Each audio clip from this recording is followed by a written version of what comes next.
ജീവിതത്തിലൂടെ കടന്നുപോയ സഹനത്തിന്റെ തീവ്രതയെ കുറിച്ചൊക്കെ നമുക്ക് മനസ്സിലാക്കാൻ പറ്റുന്ന ഒരു കുറച്ച് കാര്യങ്ങൾ ഞാൻ നിങ്ങളോട് പറയാം. ഇത് പറയുമ്പോൾ നിങ്ങൾക്ക് മനസ്സിലാക്കണമെങ്കിൽ ഇതിന്റെ ചരിത്രപരമായ ചില കാര്യങ്ങൾ കൂടി പറയുമ്പോൾ നിങ്ങൾക്ക് മനസ്സിലാവും. അത് നടന്ന സംഭവം എന്ന് പറഞ്ഞാൽ കർത്താവിന്റെ കുരിശു മരണത്തിന്റെ ആ ചരിത്രപരമായ ചില കാര്യങ്ങൾ കൂടി പറഞ്ഞ് ഈ ഒരു കഷ്ടാനുഭവ ആഴ്ചയുടെ അതിന്റെ വാരത്തിന്റെ ഒരു യാത്ര നമുക്ക് മനസ്സിലാക്കാൻ സാധിക്കും. അപ്പോൾ ഈ കർത്താവിന്റെ ജീവിതത്തെ കുറിച്ച് പറയുമ്പോൾ നമുക്കറിയാം ഇത് പറയണമെങ്കിൽ നമ്മൾ പഴയ നിയമത്തിലേക്ക് പോകണം.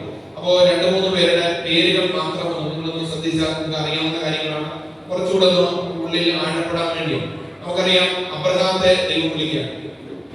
അബ്രഹാത്തെ ദൈവം വിളിച്ച് എല്ലാ സൗഭാഗ്യങ്ങളും ഉള്ള ഒരു മനുഷ്യനായിരുന്നു അബ്രഹാം. അബ്രഹാത്തെ ദൈവം വിളിച്ച് വെളിയിലേക്ക് ഇറക്കി. അത് വചനത്തിൽ പ്രകാരം പറയുന്നുണ്ട്, എന്താണ്? മണൽത്തരി പോലെ നിന്റെ സന്തതികളെ എന്ന് പറഞ്ഞ് അവനെ വിളിച്ച് വെളിയിലേക്ക് ഇറക്കുമ്പോൾ വെളിയിലേക്ക് ഇറക്കി നിർത്തുന്ന ആ സമയം എന്ന് പറയുന്നത് പകലായി. ആ സമയത്ത് അവൻ ആകാശത്തിലേക്ക് നോക്കാൻ പറയും. അപ്പൊ നോക്കാൻ പറയുമ്പോൾ ആകാശത്തിലേക്ക് നോക്കുന്നു. നീ നക്ഷത്രങ്ങളെ കാണുന്നുണ്ടോ? അതുപോലെ നിന്റെ സന്തതികളെ ഞാൻ ഉയർത്തും. പകലിറങ്ങി നിന്നാൽ എവിടെയാണ് നക്ഷത്രത്തെ കാണുന്നത്? കാണുന്നുണ്ടോ? ഇല്ല, നക്ഷത്രത്തെ കാണുന്നില്ല. പക്ഷേ അതാണ് വിശ്വാസം. വിശ്വാസം എന്ന് പറയുന്നത് നമ്മളെപ്പോഴും പറയുന്ന കാര്യം. വിശ്വാസം എന്ന് പറയുന്നത് പ്രത്യാശിക്കുന്ന ലഭിക്കുമെന്നും കാണപ്പെടാത്തവ ഉണ്ടെന്ന് ബോധ്യം. അത് വിശ്വാസത്തിൽ നിന്ന് ആരംഭിക്കുന്ന വിശ്വാസികളുടെ പിതാവായ അബ്രഹാമിൽ തുടങ്ങുന്ന യാത്ര. നമുക്കറിയാം ആദം മുതൽ ഹവ്വ ഒക്കെ ഉള്ള യാത്രയാണ്. ആ വിശ്വാസത്തിൽ നിന്ന് പിന്നീട് ഞാൻ ഈ ഒരു യാത്രയുടെ യേശുവിന്റെ കുരിശുമരണത്തിന്റെ ചരിത്രത്തിന്റെ പ്രാധാന്യത്തെ കുറിച്ച് പറയാൻ വേണ്ടിയാണ് പറയുന്നത്. നിങ്ങളൊന്നും ശ്രദ്ധിക്കണം. അബ്രഹാമിൽ തുടങ്ങി ഇസഹാക്ക് മകൻ, ഇസഹാക്കിൽ നിന്ന് യാക്കോബിലേക്ക് വരും. യാക്കോബിന്റെ 12 മക്കൾ 12 ഗോത്രങ്ങളായി അവരെ മുന്നോട്ട് നയിക്കുന്ന ഇസ്രായേൽ. ആ 12 ഗോത്രങ്ങളായ ഇസ്രായേൽ ജനം ഫറവോയുടെ അടിമത്തത്തിലായ പുറപ്പാട് പുസ്തകമൊക്കെ നമ്മൾ നിരന്തരം വായിക്കുന്നു, നമുക്കറിയാവുന്നത്. അവിടെ നിന്ന് ഇസ്രായേൽ ജനം ആരാണ് വിമോചിപ്പിക്കാൻ വേണ്ടി കടന്നു വരുന്നത്? ആരാണ്? മോശയുടെ വിമോചനം. ഇസ്രായേൽ ജനത്തെ വിമോചിപ്പിച്ച് വാഗ്ദത്ത നാട്ടിലേക്ക്, കാനാൻ നാട്ടിലേക്ക് നടത്തുന്ന യാത്ര നമുക്കറിയാവുന്ന കാര്യമാണ്. ആ യാത്ര ഏകദേശം കാനാൻ ദേശത്തേക്ക് അവർ എത്തുന്നത് എത്ര വർഷം യാത്ര ചെയ്തിട്ടാണ്? 80 100 ആണോ? എത്രയാണ്? 1000 വർഷം യാത്ര ചെയ്തിട്ടാണ് ഇസ്രായേൽ ജനം ഈജിപ്തിൽ നിന്ന് വാഗ്ദത്ത നാട്ടിലേക്ക് എത്തുന്നത്. അങ്ങനെ കാനാൻ ദേശത്തേക്ക് ദൈവജനം വാഗ്ദത്ത നാട്ടിലേക്ക് അനേകം രാജാക്കന്മാര് വഴിയൊക്കെ എത്തി. അവരവിടെ എത്തുമ്പോ അവിടെ നിന്ന് ഇസ്രായേൽ ജനത്തിന് ദേവാലയം പണിയുന്നു, ജെറുസലേം ദേവാലയം പണിയുന്നു ആ ദേശത്ത്. പക്ഷേ 500 വർഷങ്ങൾ കൊണ്ട് അവരുടെ ആ ദേശം ഇല്ലാതായി മാറി. അവർ ബാബിലോൺ പ്രവാസത്തിലേക്ക് വന്നു എന്ന് നിങ്ങൾ ബൈബിൾ വായിച്ചിട്ടില്ലേ? ബാബിലോൺ പ്രവാസം. അങ്ങനെ 1500 വർഷം പിന്നീട് ജെറുസലേം ദേവാലയം തകരപ്പെടുകയും പിന്നീട് രാജാക്കന്മാരും പുരോഹിതന്മാരും ഒക്കെ ഭരണം നടത്തി ഏറ്റവും അവസാനത്തെ ക്രിസ്തുവിന്റെ കാലത്തിലേക്ക് കടന്നു വരുന്ന ആ ഒരു ചരിത്രം പറയാൻ വേണ്ടിയാണ്. അങ്ങനെ ഈ ബാബിലോൺ പ്രവാസത്തിലേക്ക് പോയ ഇസ്രായേൽ ജനത്തെ വീണ്ടും പീഡനത്തിന്റെ നടുവിലൂടെ കടന്നു പോകുമ്പോൾ ഇവരെ ഭരിക്കുന്ന ശക്തി എന്ന് പറയുന്നത് ഗ്രീക്കുകാരും പേർഷ്യക്കാരും റോമാക്കാരും ഒക്കെയുള്ള അന്യദേശത്തായുള്ള ആളുകളാണ്. അങ്ങനെ റോമൻ ജനത ഇസ്രായേലിന്റെ മേൽ അടിമത്തം കൊണ്ട ഒരു കാലത്താണ് ആചരിക്കുന്നത്. ഹലോ, ആരെ കുറിച്ചാണ് പറയുന്നത്? റോമാക്കാർ ഇസ്രായേൽ ജനത്തെ ഭരിക്കുന്ന ഒരു കാലഘട്ടത്തിലാണ് ആചരിക്കുന്നത് യേശു. അപ്പൊ യേശു ജനിക്കുന്ന ആ കാലഘട്ടം എന്ന് പറയുന്നത് റോമൻ സമാധാനം നിലനിർത്താൻ വേണ്ടി അവർ എന്ത് ചെയ്യുന്ന ഒരു കാലഘട്ടമാണ്. നമുക്കറിയാം ഈ ഗ്രീക്കുകാരുടെയും മറ്റേ ഈജിപ്തുകാരുടെയും ഒന്നും അടിമത്തത്തിലായിരുന്ന സമയത്ത് കർത്താവ് ജനിച്ചായിരുന്നെങ്കിൽ ഈ കുരിശുമരണം ഒരിക്കലും നടക്കില്ല. പക്ഷേ പേർഷ്യരുടെ കണ്ടുപിടുത്തമാണ് ഈ കുരിശുമരണം. അപ്പൊ ആ കുരിശുമരണം പ്രത്യേകിച്ച് ഈ റോമൻ പടയാളികളുടെ സമാധാനം സ്ഥാപിക്കുന്നതിന് വേണ്ടി ആരെങ്കിലും ഒരാൾ ഭരണത്തിനെതിരെ സംസാരിച്ചാൽ അവനെ കൊന്നുകളയും. ആ ഒരു തരത്തിൽ റോമൻ സമാധാനം അങ്ങനെയാണ് അവർ സ്ഥാപിച്ചത്. അങ്ങനെ ഒരു കാലഘട്ടത്തിലാണ് യേശുവിനെ കുരിശിൽ തറഞ്ഞത്. അപ്പോ ഒരു മനുഷ്യനെ അവന്റെ ജീവിതത്തിന്റെ ഏറ്റവും എന്ന് പറഞ്ഞാൽ ഇനി ഇതിനപ്പുറമുള്ള ഒരു സഹനം, അങ്ങനെ ഒരു മരണം ഈ ലോകത്തില്ല. കുരിശു മരണത്തിന് അപ്പുറമുള്ളൊരു എങ്ങനെയാണ് കുരിശിൽ കിടക്കുന്ന ഒരാൾ മരിക്കുന്നത്? എങ്ങനെയാണ് കുരിശിൽ കിടക്കുന്ന ഒരാളെ രക്തം വാർന്നല്ല മരിക്കുന്നത്. കുരിശിൽ കിടക്കുന്ന ആള് കയ്യിൽ ആണിയടിക്കുന്നത് കൊണ്ടല്ല മരിക്കുന്നത്. എങ്ങനെയാണ് മരിക്കുന്നത്? എങ്ങനെയാണ്? ശ്വാസം മുട്ടിയാണ് മരിക്കുന്നത്. 6 ദിവസം 7 ദിവസം ഒരാള് കുരിശിൽ കിടന്നുകൊണ്ട് ശ്വാസം മുട്ടിയാണ് മരിക്കുന്നത്. നമുക്കറിയാം, കുരിശിൽ കിടക്കുമ്പോ ഈ കുരിശിൽ കിടക്കുന്ന ആള് മുകളിലേക്ക് ശ്വാസം എടുക്കുന്നത് എങ്ങനെയാണ്? അയാളുടെ പാദം, അയാളുടെ മുട്ട് ഊന്നിയും. എന്നാൽ വചനത്തിൽ നമ്മൾ കാണുന്നുണ്ട്, കർത്താവ് നേരത്തെ മരിച്ചതുകൊണ്ട് അവന്റെ മുട്ട് തകർത്തില്ല. എന്നാൽ അപ്പുറത്തും ഇപ്പുറത്തും കിടന്നിരുന്ന പടയാളികൾ എന്ന് പറഞ്ഞാൽ കള്ളന്മാരുടെ മുട്ട് തകർക്കുന്നു. കണങ്കാൽ തച്ചുടച്ചു കഴിഞ്ഞാൽ, തല്ലി ഒടിച്ചു കഴിഞ്ഞാൽ പിന്നെ അയാൾക്ക് ശ്വാസം എടുക്കാൻ കഴിയില്ല. അങ്ങനെ ശ്വാസം എടുക്കാതെ അയാൾ പെട്ടെന്ന് മരിക്കും. അപ്പൊ ഇത്രയും നീചമായ ഒരു ക്രിമിനലിനെ പോലെ ഇത്രയും നീചമായ ഒരു മരണത്തിന് കാരണമായ കർത്താവിന്റെ കുരിശുമാണ്. നമുക്കറിയാം, എത്രയോ വേറെ തരത്തിലുള്ള ഒരു മരണത്തിലൂടെ, വേറെ ഏതെങ്കിലും തരത്തിലുള്ള ഒരു സഹനത്തിലൂടെ കർത്താവിന് ഈ ലോകത്തേക്ക് രക്ഷ കൈവന്ന് തരാമായിരുന്നു. പക്ഷേ നമുക്കറിയാം, റോമാക്കാര്, യഹൂദന്മാരല്ല കർത്താവിനെ പീഡനത്തിലേക്ക് കടന്നു വരുന്നത്. കർത്താവ് സ്വയമേയാണ് കുരിശെടുക്കുന്നത്. നമുക്കറിയാവുന്ന കാര്യം. അപ്പൊ ഈ കുരിശു മരണത്തിലേക്ക് കടന്നു പോകുമ്പോ പ്രത്യേകിച്ച് കർത്താവിന്റെ കുരിശു മരണം സംഭവിക്കാൻ, പെട്ടെന്ന് ഞാൻ പറഞ്ഞുപോകും, കർത്താവിന്റെ കുരിശു മരണം സംഭവിക്കാനുള്ള പ്രധാനപ്പെട്ട കാര്യം എന്തുകൊണ്ടാണ് കർത്താവിനെ കുരിശിൽ തറച്ചത് എന്ന് പറയാൻ പറ്റുമോ? എന്തുകൊണ്ടാണ് കുരിശിൽ തറച്ചത് കർത്താവിനെ? ഈ ചോദിക്കാനും സംസാരിക്കാനും സമയമില്ലാത്തതുകൊണ്ടാണ് പെട്ടെന്ന് പറഞ്ഞത്. കഴിഞ്ഞ വർഷം വന്നപ്പോൾ ഞാൻ കുറെ ചോദ്യങ്ങളൊക്കെ ചോദിച്ചായിരുന്നു, ഇല്ലേ? ഈ വർഷം സമയമില്ല. എന്തുകൊണ്ടാണ് കർത്താവിനെ കുരിശിൽ തറച്ചത്? എന്ത് കാരണമാണ്, എന്ത് കുറ്റമാണ് കർത്താവ് ചെയ്തത്? എന്താ ചെയ്തത്? ഏറ്റവും പ്രധാനപ്പെട്ട കാര്യം നമ്മൾ മനസ്സിലാക്കി തുടങ്ങിയാൽ, ഒന്നാമത്തെ കാര്യം ഓശാന ഞായറാഴ്ചത്തെ സംഭവമാണ്. ഓശാന ഞായറാഴ്ച ഒരു വലിയ രാജാവിനെ, റോമൻ പടയാളികളുടെ നടുവിൽ, ഞാൻ ഇത് ചരിത്രം പറഞ്ഞതിന്റെ കാര്യം, ഓശാന ഞായറാഴ്ചത്തേക്ക് സംഭവം നിങ്ങൾക്ക് മനസ്സിലാക്കണമെങ്കിൽ നമ്മൾ കുരുത്തോലം പിടിച്ച് പള്ളിക്ക് ചുറ്റും നടക്കുമ്പോൾ അതൊരു അനുഷ്ഠാനം മാത്രമല്ല, ഇതിന്റെ ചരിത്ര പശ്ചാത്തലം മനസ്സിലാക്കുമ്പോൾ നമുക്ക് കുറച്ചുകൂടെ ബോധ്യം. അപ്പൊ ഓശാന ഞായറാഴ്ചത്തെ സംഭവം, അത് വചനഭാഗം പഴയ നിയമത്തിൽ നിന്നൊക്കെ അനേക സംഭവങ്ങൾ ഈ കഴുതപ്പുറത്ത് വരുന്ന രാജാവിനെ കുറിച്ചൊക്കെ ഉണ്ട്. അപ്പൊ ഞാനിത് പറയുന്നത്, അപ്പോ ഇവിടെ സംഭവിക്കുന്ന ഏറ്റവും പ്രധാനപ്പെട്ട കാര്യം, റോമൻ പടയാളികളുടെ ഈ ഒരു ആധിപത്യത്തിന്റെ കീഴിൽ ആയിരിക്കുന്ന സമയത്ത് ഈ ഇസ്രായേൽ ജനത്തിലെ കുറച്ചുപേർ ഈ ഇസ്രായേൽ റോമൻ പടയാളികളുമായി ചേർന്ന് അവരോട് പക്ഷം ചേർന്ന് ജീവിക്കുന്ന കുറെ പേരുണ്ട്. അവരുടെ പേര്, ഒന്നാമത്തെ ആളുകളാണ് ചുങ്കക്കാർ. നിങ്ങൾ കേട്ടിട്ടുണ്ടോ? ചുങ്കക്കാരനെ കേട്ടിട്ടുണ്ടോ? ചുങ്കക്കാരിൽ പ്രധാനിയായിരുന്നു ആര്?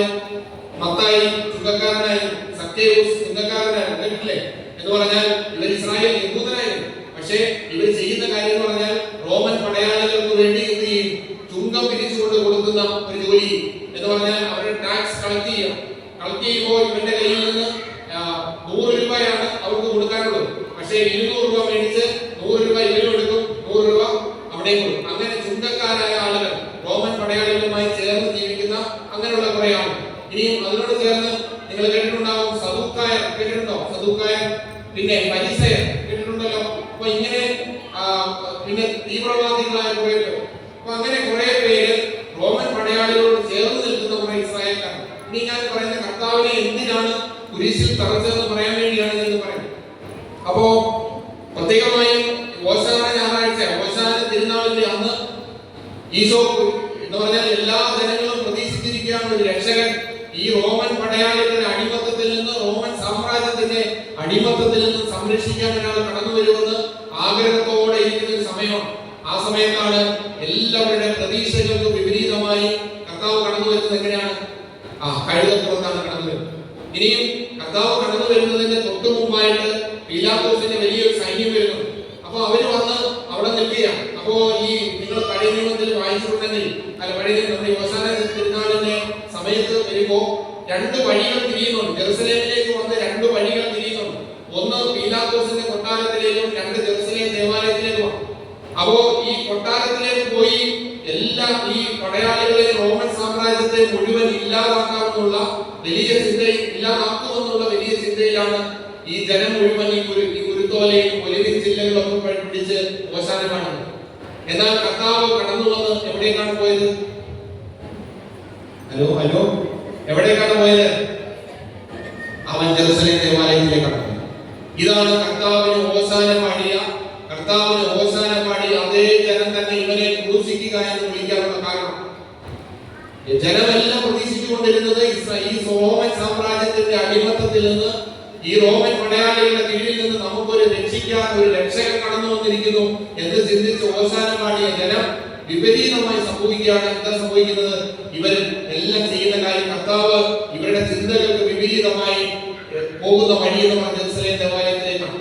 ജെറുസലേം ദേവാലയത്തിൽ ചെന്ന് ചെയ്ത കാര്യം ഞാൻ പറഞ്ഞല്ലോ. സദൂക്കായരായ ആളുകൾ, സദൂക്കായർ ആരാണെന്ന് മനസ്സിലാക്കുകയാണെങ്കിൽ സദൂക്കായർ എന്ന പുരോഹിത വർഗമാണ്. അപ്പൊ പുരോഹിതരായ മനുഷ്യരാണ്. അവരാണ് ഈ ജെറുസലേം ദേവാലയത്തിലെ മുഴുവൻ കാര്യങ്ങളും ചെയ്യുന്നത്. അപ്പോൾ ജെറുസലേം ദേവാലയത്തിലെ ബലിയർപ്പിക്കാൻ വേണ്ടി ആടിനെ കൊണ്ടുവരും. കാള, ആട്, പ്രാവ്. അപ്പോ വെളിയിൽ നിന്ന് വരുന്ന, ഇന്ത്യയിൽ നിന്ന് വരുന്ന ഒരാള്, ഞാനവിടെ പോയി ഇന്ത്യയിലും യഹൂദന്മാരുണ്ട്. അപ്പൊ യഹൂദനായ ആൾ അവിടെ ചെന്നിട്ട് ബലിയർപ്പിക്കാൻ വേണ്ടി കടന്നു ചെല്ലുമ്പോ ഒരു ആടിനെ കിട്ടാനില്ല. അപ്പൊ എന്ത് ചെയ്യും? പള്ളിയിൽ നിന്ന് തന്നെ ഒരു ആടിനെ മേടിച്ച് ബലിയർപ്പിക്കും. അപ്പൊ പള്ളിയിൽ നിന്ന് തന്നെ ആടിനെ മേടിച്ച് ബലിയർപ്പിക്കണമെങ്കിൽ കൃത്യമായ പള്ളിയിൽ നിന്ന് മേടിക്കുന്നതിനകത്ത് തന്നെ പള്ളിയുടെ റെഡി കച്ചവടം. അവിടെ നിന്ന് മേടിക്കുകയാണെങ്കിൽ ഇരട്ടി വില കൊടുക്കും. അങ്ങനെ ഇരട്ടി വില കൊടുത്ത് മേടിച്ച് വേണം ബലിയർപ്പിക്കാൻ. അങ്ങനെ അതിനകത്ത് കള്ളത്തരങ്ങൾ കാണിക്കുകയും ഈ നാണയം, ദേവാലയത്തിൽ ഇടുന്ന നാണയം പ്രത്യേക നാണയമാണ്. ആ നാണയം വേണമെങ്കിൽ നമ്മുടെ പൈസ കൊടുത്ത് അവിടെ നിന്ന് നാണയം മാറ്റിയതിനു ശേഷം, കറൻസി ചേഞ്ച് ചെയ്തതിനു ശേഷം മാത്രമേ ഇടാവുള്ളൂ. ഇനിയും പ്രാവ് വിൽപ്പനക്കാരന് ഇങ്ങനെ എല്ലാ തരത്തിലും പള്ളിയോട് ചേർന്ന് നടത്തുന്ന കച്ചവടത്തെ എതിർക്കുന്നത് മുഖാന്തരം സദൂക്കരായ ആളുകൾ, പുരോഹിത വർഗം മുഴുവൻ ആരോട് എതിർത്തു? ആരോട് എതിർത്തു? യേശുവിനോട്. ഇനിയും ഫരിസയരായ ആളുകൾ, നമുക്കറിയാം ഈ കർത്താവ് പെസഹ വ്യാഴാഴ്ചയ്ക്ക് മുമ്പുള്ള ബുധനാഴ്ച, ചൊവ്വ, തിങ്കൾ, ചൊവ്വ ദിവസങ്ങളിൽ കർത്താവ് ജെറുസലേം ദേവാലയത്തിലേക്ക് പോയി ഇവരെ വിമർശിച്ചുകൊണ്ട് പല കാര്യങ്ങളും, അതിന് വായിക്കാൻ സമയമില്ലാത്തതുകൊണ്ടാണ് ഇത് പെട്ടെന്ന് പറഞ്ഞു, പല കാര്യങ്ങളും അവരെ വിമർശിക്കാം. ഈ സാപത്ത് നിയമങ്ങൾ അതുപോലെ പാലിക്കുന്ന, നിയമങ്ങൾ അരച്ചു കലക്കി കുടിക്കുന്ന മനുഷ്യരായിരുന്നു ആര്? ഫരിസയരായ ആളുകൾ. അപ്പൊ അവര് പ്രത്യേകമായ നിയമങ്ങൾ പാലിച്ചുകൊണ്ട് ജീവിക്കുമ്പോൾ കഴിഞ്ഞ ആഴ്ച നിങ്ങൾ വായിച്ചു കേട്ട സുവിശേഷ ഭാഗം നിങ്ങൾ ശ്രദ്ധിച്ചിട്ടുണ്ട്. അവിടെ ഒരു പാവപ്പെട്ട കൂലിയായ സ്ത്രീക്ക് സൗഖ്യം കൊടുക്കുമ്പോ അതിനെ വിമർശിക്കുന്ന കുറെ ആളുകളെ നമ്മൾ കണ്ടു, അല്ലേ? അപ്പോ കർത്താവ് അവിടെ പറയുകയാണ്, നിന്റെ കാളയോ കഴുതയോ തൊഴുത്തിൽ നിന്ന് ഇറക്കി വെള്ളം കുടിപ്പിക്കില്ലേ? മനുഷ്യരോട് നന്ദിയില്ലാത്ത, മനുഷ്യരോട് അല്ലെങ്കിൽ നന്മ ചെയ്യാൻ പറ്റാത്ത തരത്തിലുള്ള നിയമത്തെ വളച്ചൊടിക്കുന്ന ഒരു സമൂഹത്തെ കർത്താവ് വിമർശിക്കണം. അങ്ങനെ ഫരിസയരുടെയും ശത്രുവായി മാറി ആര്? കർത്താവ്. അപ്പൊ ഇങ്ങനെ എല്ലാ തരത്തിലും കർത്താവ് തിന്മയെ ഇല്ലാതാക്കുന്ന തരത്തിൽ, കർത്താവ് ഇതിനെ ഇല്ലാതാക്കുന്ന തരത്തിൽ സംസാരിക്കുന്ന. ഇനിയും യഥാർത്ഥത്തിൽ കർത്താവിനെ എന്ത് ശിക്ഷയാണ് കർത്താവിനെ അവർ കൊടുക്കുന്നത്?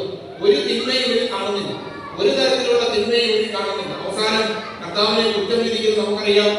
ഈ പ്രധാന പുരോഹിതൻ അവനോട് ചോദിക്കുന്ന ചോദ്യം ഇതാണ്: ദൈവനാമത്തിൽ സത്യമായി നീ പറയുന്നത്, നീ ആരാണ്? ദൈവപുത്രനാണോ എന്ന ചോദ്യത്തിന് അവൻ പറയുന്ന കാര്യം എന്താണെന്ന് അറിയുമോ? എന്താ കർത്താവ് പറയുന്ന വാക്യം? എന്താ പറയുന്നത്? ഞാൻ തന്നെ.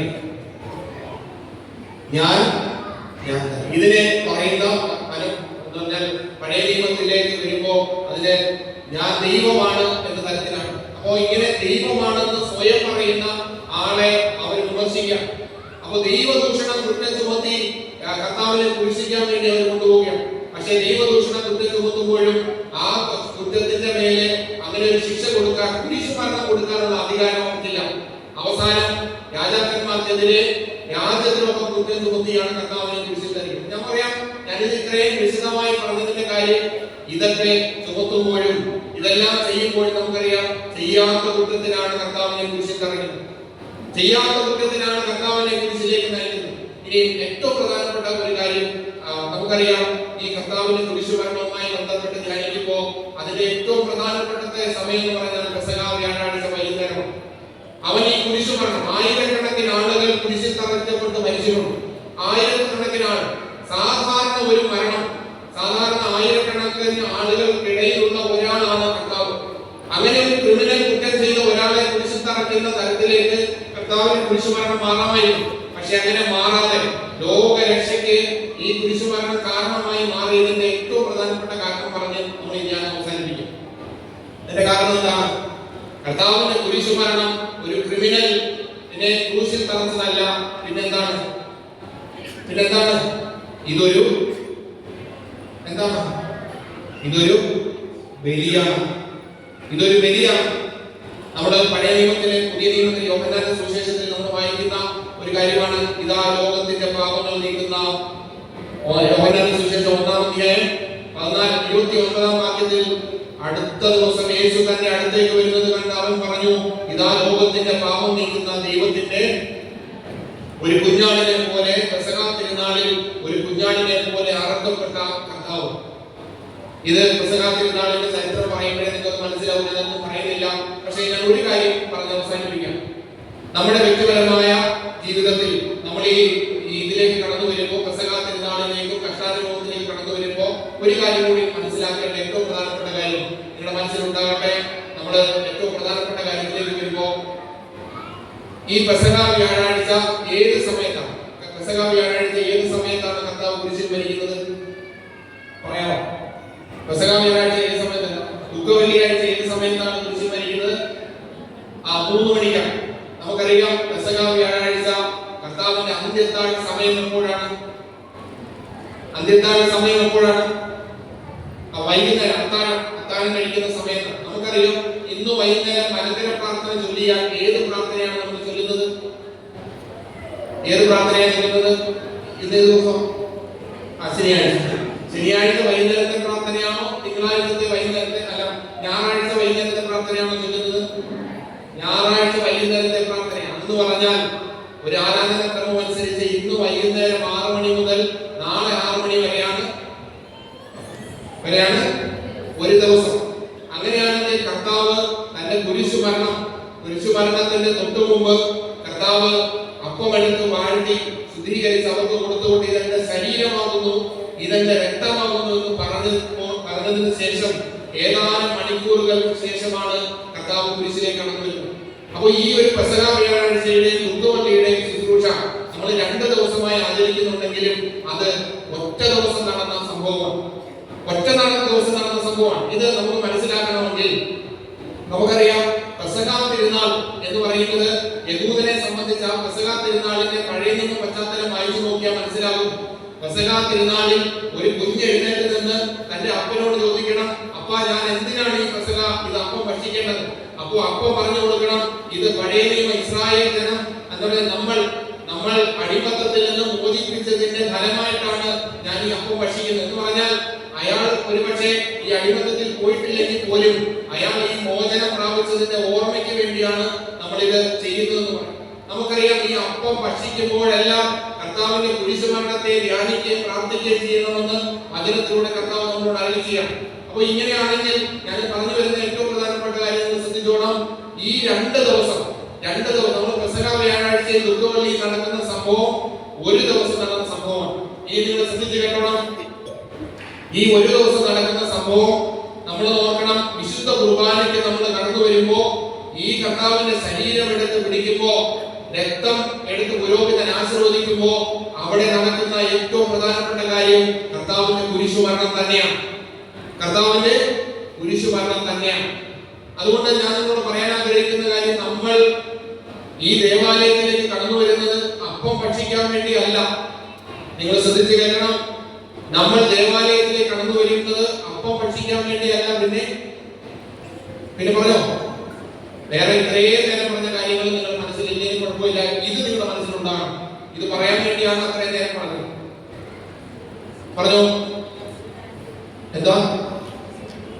നമ്മൾ കർത്താവിന്റെ കുരിശുമരണത്തിൽ പങ്കാളിയാകാൻ വേണ്ടിയാണ് ഓരോ ദിവസവും വിശുദ്ധ കുർബാനയ്ക്ക് വരുന്നത്. നിങ്ങളുടെ മനസ്സിൽ നിങ്ങളുടെ മരണം വരെ ഉണ്ടാകേണ്ട ഏറ്റവും പ്രധാനപ്പെട്ട ഒരു കാര്യമാണ് ഞാൻ നിങ്ങളോട് പങ്കുവയ്ക്കുന്നത്.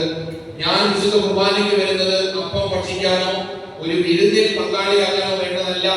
ഈ പെസഹ വ്യാഴാഴ്ചയിൽ ദുഃഖവെള്ളിയിൽ നടന്ന സംഭവം ഒരു ദിവസത്തെ സംഭവമായി കർത്താവ് ക്രമീകരിക്കുമ്പോൾ കർത്താവ് ഈ അപ്പം എടുത്തിട്ട് പറയുന്ന കാര്യം, ഇതുപോലെ ഞാൻ മുറിക്കപ്പെടും, ഇതുപോലെ ഞാൻ പീഡ അനുഭവിക്കപ്പെടും, ഇതുപോലെ ഇത് മുറിക്കപ്പെടുന്നത് പോലെ, ഇത് രക്തം ചിന്തുന്നത് പോലെ നാളെ കുരിശിൽ ഞാൻ അർപ്പിക്കപ്പെടും എന്ന് പറഞ്ഞ് ഒരു ദിവസത്തെ ഒരു സംഭവമായി കർത്താവ് അത് ക്രമീകരിക്കുമ്പോ നമ്മൾ ഈ വിശുദ്ധ ബലിയിൽ കർത്താവിന്റെ കുരിശുമരണത്തെ ധ്യാനിക്കുകയും പ്രാർത്ഥിക്കുകയാണ് ചെയ്യുന്നത്.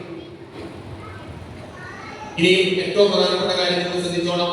നമ്മൾ ഈ വിശുദ്ധ കുർബാനയ്ക്ക് വരുമ്പോ, വിശുദ്ധ കുർബാനയിൽ പങ്കെടുക്കുമ്പോ നമ്മൾ നോക്കണം, വിശുദ്ധ വിശുദ്ധ കുർബാനയെ നമ്മൾ അലക്ഷ്യമായി പങ്കെടുക്കുമ്പോൾ, വിശുദ്ധ കുർബാനയ്ക്ക് നമ്മൾ താമസിച്ച് വരുമ്പോൾ, വിശുദ്ധ കുർബാനയെ നമ്മൾ സ്നേഹിക്കാതിരിക്കുമ്പോൾ ഒക്കെ ഏതെങ്കിലും തരത്തിൽ പള്ളിയിൽ നിന്നും പള്ളിയുടെ പുറത്തും ദേവാലയ പരിസരമൊക്കെ അശുദ്ധമായി കാണുകയും അതിനെ അവഹേളിക്കുകയൊക്കെ ചെയ്യുമ്പോൾ നമ്മൾ ഓർത്തോണം, നമ്മൾ വിശുദ്ധ കുർബാന നടക്കുന്ന കർത്താവിന്റെ കുരിശുമരണം സംഭവിക്കുന്ന, കുരിശുമരണം നടക്കുന്ന ഒരു സ്ഥലത്തെയാണ് നമ്മൾ അവഹേളിക്കുന്നത്. കർത്താവിന്റെ കുരിശുമരണത്തിൽ പങ്കാളികളാകുമ്പോഴാണ് ഞാൻ എനിക്ക് വേണ്ടി ചങ്കുപൊട്ടി മരിച്ച കർത്താവിനെ മറന്നിട്ടാണ് ഞാൻ തിന്മ ചെയ്യുന്നത്, പാപം ചെയ്യുന്നത്. നമ്മൾ നോക്കണം, നിങ്ങൾ ഓരോരുത്തരും ഓർക്കണം, ഏറ്റവും വലിയ മാരകഭാവം ചെയ്യുന്ന സ്ഥലങ്ങളെന്നറിയും. നമ്മുടെ ജീവിതത്തിൽ ഏറ്റവും വലിയ മാരകഭാവം ചെയ്യുന്ന സ്ഥലങ്ങളാണ് പള്ളിക്കകത്താണ്. എവിടെ? നാട്ടിലാണ്. എവിടെ? വിശുദ്ധ കുർബാന സ്വീകരിക്കുന്ന സ്ഥലം. വിശുദ്ധ കുർബാന സ്വീകരിക്കുന്ന സ്ഥലം നമുക്കറിയാം.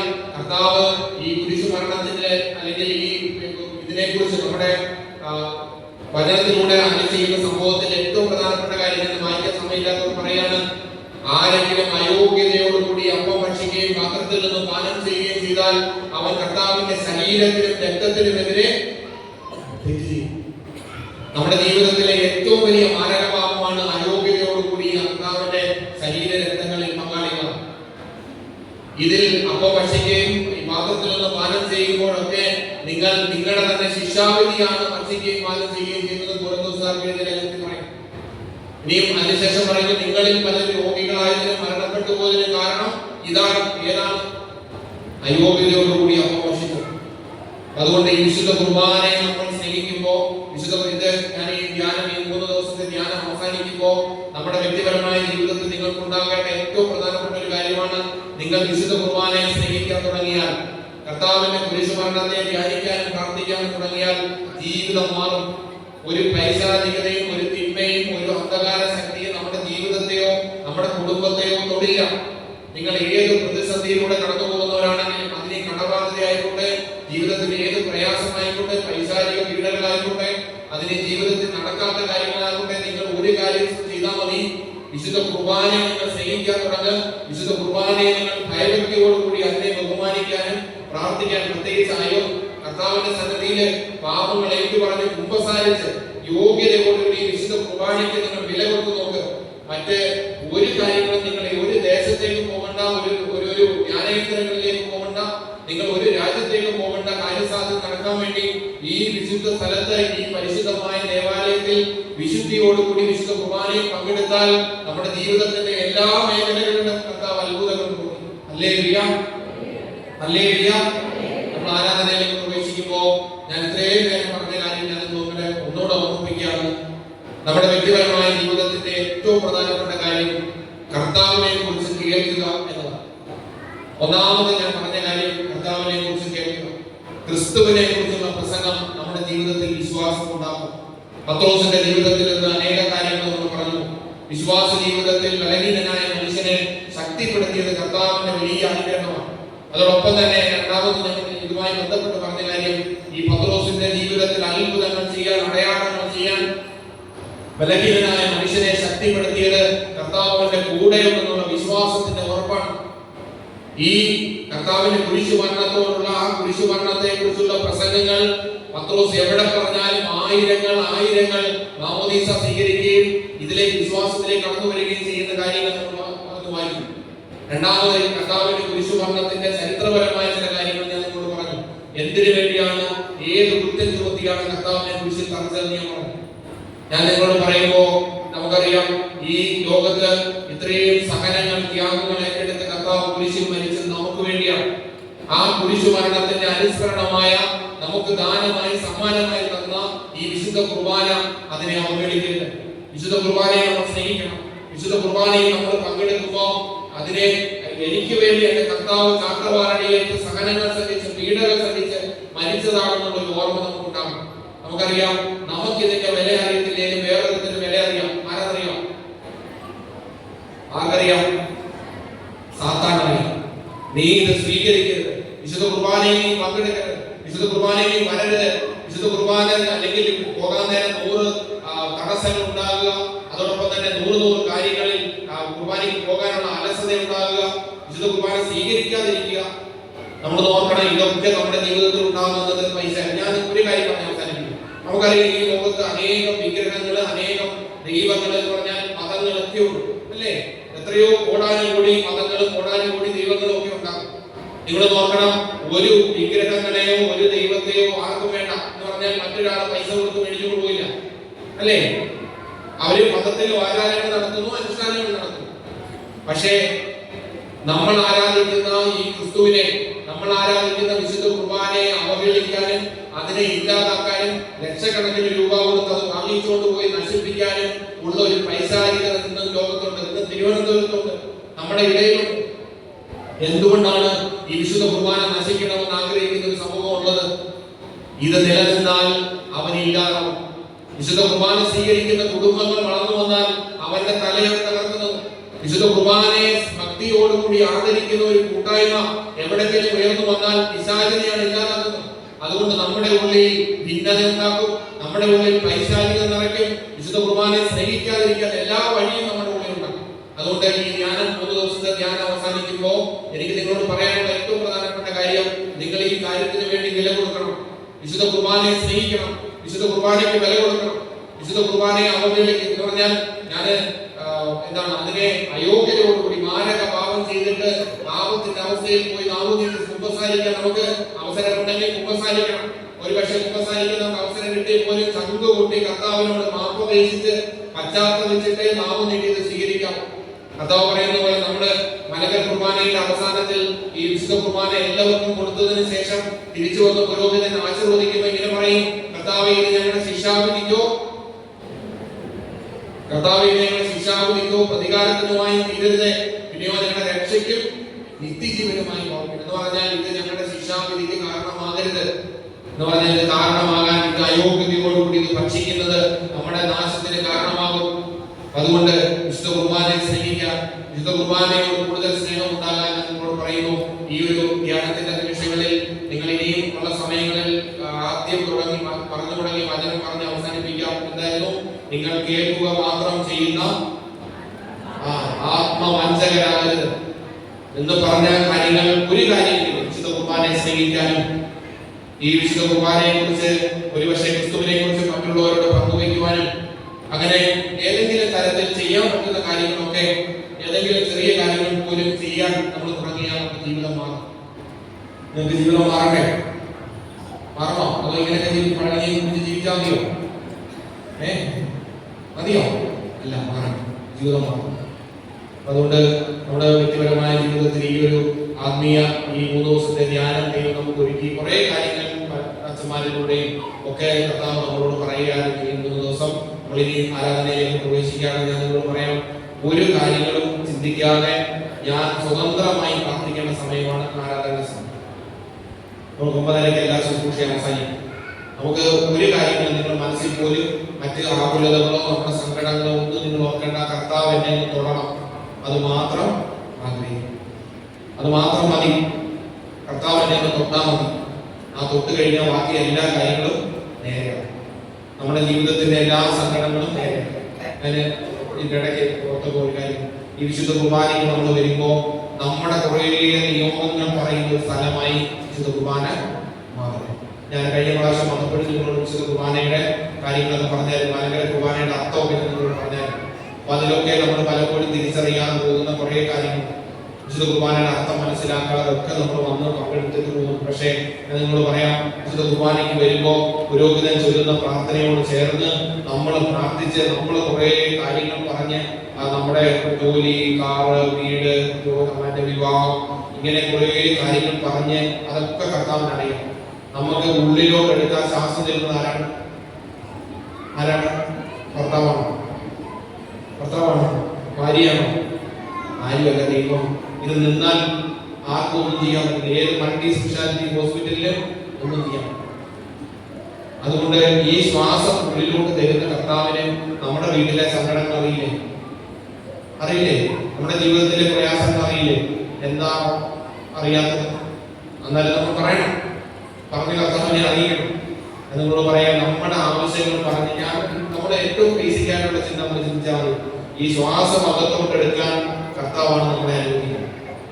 അങ്ങനെയാണെങ്കിൽ ബാക്കി എല്ലാ കാര്യങ്ങളും കർത്താവിന് അറിയാം. പിന്നെ നമ്മുടെ സങ്കടങ്ങളൊക്കെ പറയണം. പക്ഷേ നമ്മുടെ പ്രാർത്ഥന മൊത്തവും അത് പറഞ്ഞ് സമയം കളയരുത്. പ്രാർത്ഥിക്കാനും ദൈവത്തെ സ്തുതിക്കാനും ആരാധിക്കാനും വചനം വായിക്കാനും വചനം എഴുതാനും വചനം പഠിക്കാനും ഇതിനെല്ലാം സമയം കണ്ടെത്തുകയും നമുക്ക് കിട്ടുന്ന സമയങ്ങളെല്ലാം മറ്റു കാര്യങ്ങൾക്ക് വേണ്ടി മാറ്റിവെക്കാതെ ദൈവത്തെ സ്തുതിക്കാനും പ്രാർത്ഥിക്കാനും സമയം ഉപയോഗിക്കാൻ പരിശ്രമിക്കാം. നമുക്ക് ആരാധനയിലേക്ക് പ്രവേശിക്കാൻ നേരത്തെ പറഞ്ഞതുപോലെ മറ്റു ചിന്തകളെല്ലാം മാറ്റിവെച്ച് നമുക്ക് പ്രത്യേകിച്ച് വിശുദ്ധ കുർബാനയുമായി ബന്ധപ്പെട്ട് ഏതെങ്കിലും തരത്തിലുള്ള കുറവുകളോ ബലഹീനതകളൊക്കെ വന്നു പോയിട്ടുണ്ടെങ്കിൽ അതെല്ലാം ക്ഷമിക്കണേ എന്ന് പറഞ്ഞ് നമുക്ക് ഈ ആരാധനയിൽ